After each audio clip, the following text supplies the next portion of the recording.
Hello, everyone. Welcome back to another episode of this fascinating series concerning the search for Muhammad.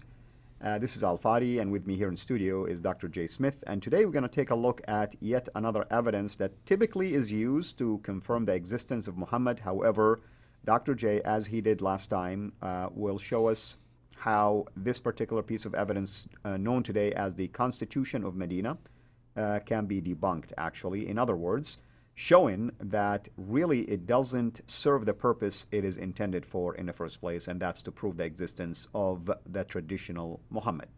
Dr. J, thank you again for the work that you've been doing.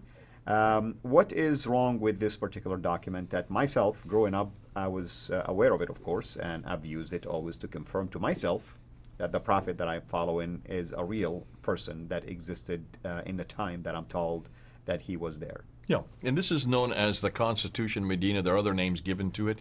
It supposedly is a constitution that Muhammad used when he moved after the Hijrah in 622 up from Mecca to Medina. He was a guest to Medina. He didn't grow up there. He came from Mecca, that he'd been there since 570 when he was born. So he was moving into a new place. He was asked to come there by the Ansar, who were the natives who had a problem with the Jews, who were the ones that controlled the commerce. And so there was this rivalry between the native Arabs and the Jews, which tends to happen in an awful lot of places, and they needed someone who is neutral.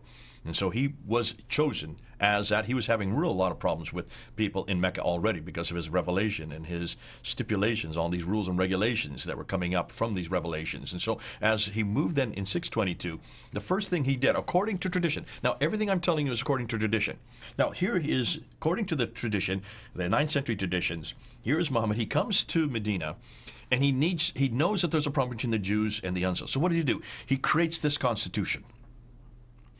Some say it's 50 articles. Some say it's 24 articles. There are many different renditions of it, which shows you in and of itself that there is a problem here because they can't find the original. There is no original, and that's one of the first things right off the top. Where is this original? Just like, where is Waldo? Where is this Quran? Where is Muhammad? Where is any of this material? Where is this Constitution Medina? Lo and behold, the first time we even hear about it is with Ibn Hisham in 833. So there's nothing before the 9th century that even refers to this constitution. That's another big problem, a huge big flag. Let's look at the slide, and let's just bring this up. Now, I've got a picture of, that is nothing more than someone writing up a Constitution Medina and putting up on Wikipedia. That's a facsimile. That is not the Constitution, okay? I've heard people say, so you're showing it and you're asking where it is? No, I could have made that. Anybody could make that. And you notice this one has, let's see, it has 9 plus 8 plus 10. So this is only about 30 of supposedly 56. What's fascinating is when you look at this, this is supposedly a document that's now an arbitration, and there are 3 parties that are included. The Muhajirun are those that come with Muhammad from Mecca. The Ansar are those of the natives who are in Medina, the Arabs in the Medina, and then the Banu Qaynuqa, Banu Nadir, and Banu Qurayza, the 3 major Jewish tribes. Fascinating, those 3 names of the 3 Jewish tribes are not on this constitution. They did not sign it. Even that is a problem in and of itself. We're not going to get into that. We're looking at this historicity. Because those are 3 major tribes. They are the only three major tribes, all of whom were thrown out of Medina within 5 years.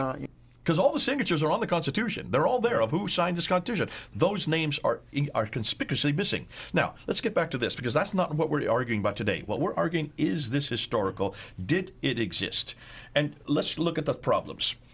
Certainly, Muslims love it because it seems like a great model for all of mankind. Until you look at it a little more carefully, and you see it's not a model for any mankind, and it looks like it keeps changing with the centuries, and looks like this is the modern rendition that is now being introduced now in the 21st century.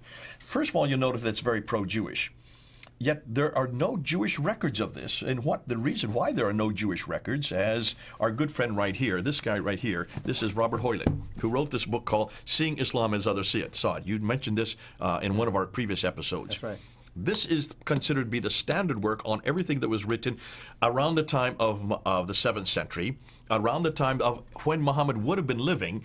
And he used, because there's nothing from any Islamic sources, there's nothing Islamic in here, because they just don't exist. So what has he done? He's gone to all the surrounding areas around Arabia and has looked at all the documents that you can have. And so he is the one that is very clear. There is nothing Jewish that far south. He makes that claim. They can't find anything. And there are no Jews living in Medina. So who are this Banu Kainuka, Banu Nadir, and Banu Quraiza family that are in the 9th century traditions, redacted back to the 7th century? These are written 200 years later, 201 years later by Ibn Hisham, 240 years with Al-Bukhari. Redacting it back, they got that huge problem right there as a historical anachronism, and so that's why we're doubting that this is not only authoritative, it just doesn't make sense historically. The second thing, well, that's the second thing. So the third thing, it contradicts the CIRA and the Hadith treatment of Jews. When you look at the CIRA and the Hadith, they are they're horrendous what they say about Jews, the way the Jews were treated. Look at the Jews in just Tabuk and Khaybar, especially in Khaybar. Look what Muhammad does to the Jews there. Huge, it's enormous. He's cruel. He executes, has coal put on the chest of one Jew because he wouldn't show where his treasury was. I mean, you can see just the enormous amount of cruelty in the CIRA. They hated Jews. It was an enormous amount of Jews. So when Muslims say, but this is what really Muhammad was all about, well, then they're going to have to go and confront their own tradition, because the CIRA and the Hadith are the traditions of what Muhammad said and did from the 9th century. So this confronts those because it shows just the opposite of what the later traditions say they were treated, the Jews, how they were treated. Number 4. The isnads for the Constitution are completely confused because you have confronting isnads with different versions of isnads, which shows that there was an awful lot of confusion.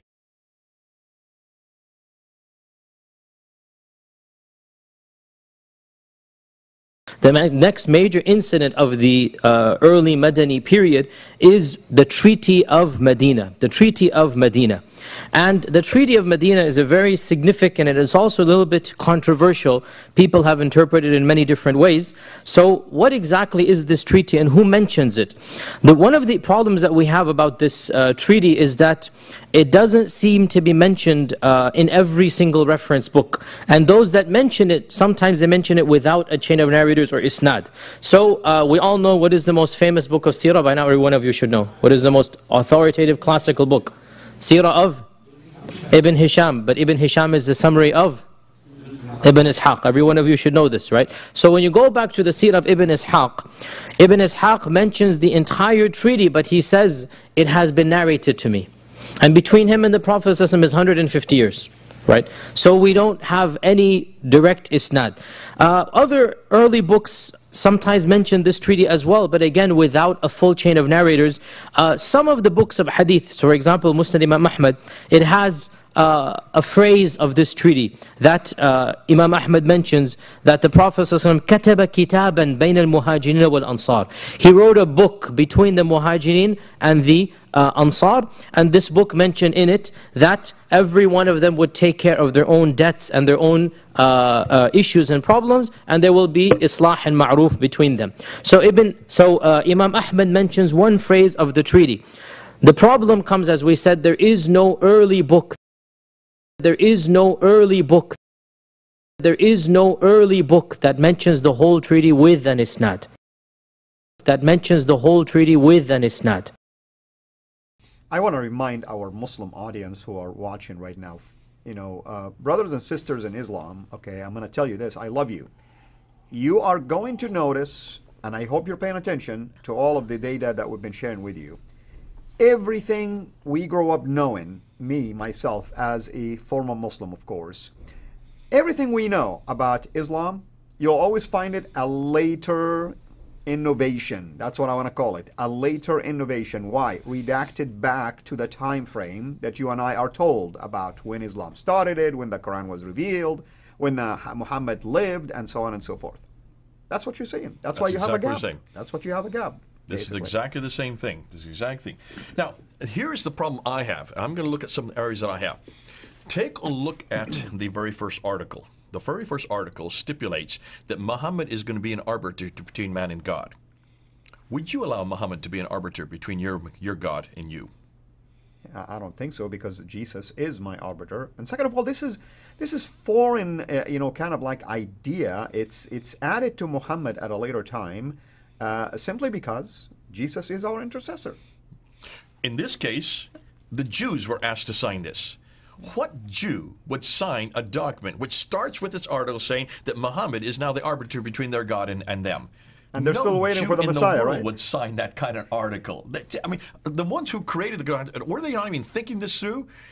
To stipulate and say, now I've just come from Mecca. I've never lived here before. I've only been here 1 or 2 years. If this was created in 622, between 622 and 624, I'm a guest here, but I'm going to be your arbiter. I'm going to be your intermediary. Everything has to go through me now, and you're God.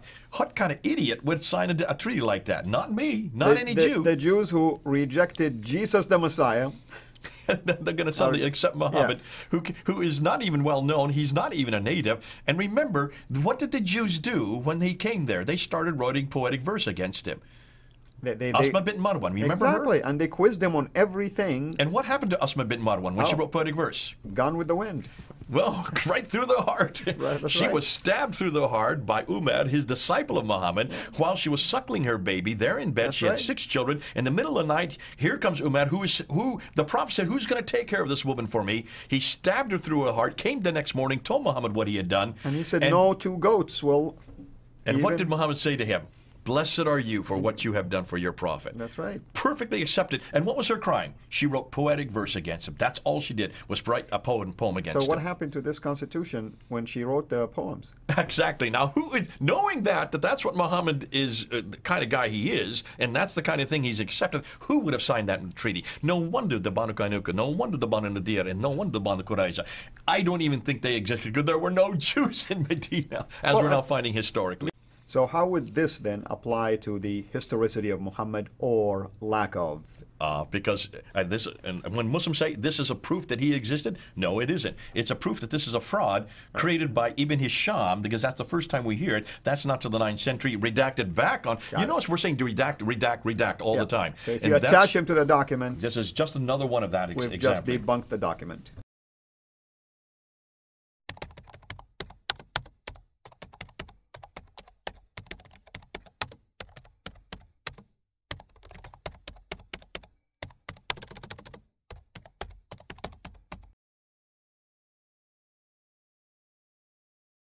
Okay, so my conclusion, let's go back to the slide. The historians like Hoyland right here and Pat Andrews, who has also studied this, consider it a fraud because there were, first of all, no Jews that far south, and the only source for it comes from the 9th century Muslim tradition, Ibn Hisham, way too late and way too far away. Thus, it's nothing more than legend.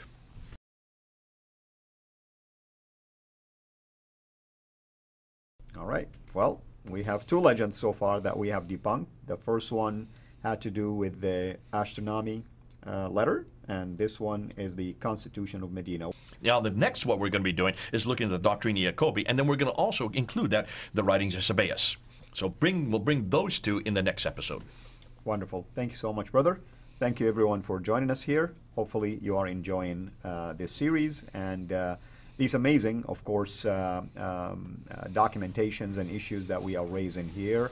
I'm hoping that everyone will benefit from it. If you are a Muslim watching this, all we ask you is to do this simple thing. Go and research the information we're providing to you on your own.